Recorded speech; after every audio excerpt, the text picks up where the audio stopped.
So nagkakaroon ng high pressure. So gagawin nila manong so flashing ang gagawin.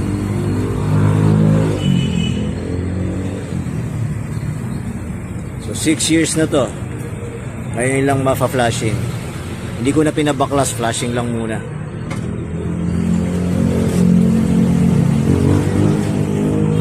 So, ito yung lang isang compressor. Instead na medyo clear, at saka kakaiba na.